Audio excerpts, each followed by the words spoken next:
পৃথিবীর ইতিহাসে এমন অনেক রহস্য আছে যা কখনোই পুরোপুরি ব্যাখ্যা করা যায়নি। তবে যদি জিজ্ঞেস করা হয় সমুদ্রের সবচেয়ে ভয়ঙ্কর ও রহস্যময় কাহিনী কোনটি, তবে অনেকেই বলবেন ফ্লাইং ডাচম্যান নামে একটি জাহাজ। এটি এমন এক জাহাজ যাকে দেখা মানে ভয়ঙ্কর বিপদের ইঙ্গিত। বিস্তারিত থাকছে ডেস্ক রিপোর্টে।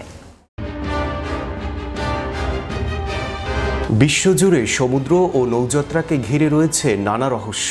এর মধ্যে অন্যতম রহস্যময় ঘটনা হলো ফ্লাইং ডাচম্যান শিপ, একটি জাহাজ যা ধারণা করা হয় অভিশপ্ত।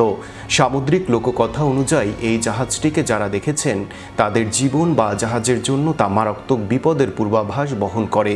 জাহাজটির ইতিহাসের তথ্য অনুসারে 1641 সালে ক্যাপ্টেন হেনরিক ভ্যান ডি ডেকেন তার জাহাজ নিয়ে হল্যান্ড থেকে ইস্ট ইন্ডিজের উদ্দেশ্যে যাত্রা শুরু করেছিলেন।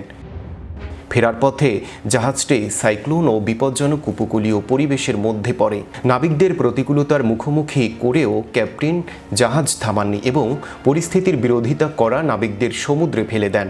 এই নৃশংস ঘটনার পর থেকে জাহাজটির ভাগ্য অজানা রয়ে গেছে। সমুদ্রের কোনো অংশে এর ধ্বংসাবশেষ পাওয়া যায়নি। অনেক নাবিক ও ইতিহাসবিদ বিশ্বাস করেন ঈশ্বরের অভিশাপের কারণেই ফ্লাইং ডাচম্যান আজও সমুদ্রের বুকে ভেসে বেড়াচ্ছে। কিন্তু এখানেই শেষ নয়। এরপর থেকে অনেক নাবিকের দাবি তারা গভীর সমুদ্রে একটি রহস্যময় জাহাজকে ভেসে বেড়াতে দেখেছেন এবং সেই দেখা প্রতিবারই কোনো ভয়ঙ্কর বিপদের পূর্বাভাস হিসেবে ধরা দিয়েছে। এই লোককথার ভিত্তিতে অনেকেই বিশ্বাস করেন ঈশ্বরের অভিশাপেই ফ্লাইং ডাচম্যান চিরকাল সমুদ্রে ঘুরে বেড়াতে বাধ্য। এই বিশ্বাসকে আরও জোরদার করে তোলে বিভিন্ন সময়ের কিছু প্রত্যক্ষদর্শীর দাবি। এমনই একজন ছিলেন লেখক নিকোলাস ম্যানফ্রেড। দ্বিতীয় বিশ্বযুদ্ধের সময় প্রশান্ত মহাসাগরের মাঝখানে তিনিও এই জাহাজটিকে দেখার দাবি করেন।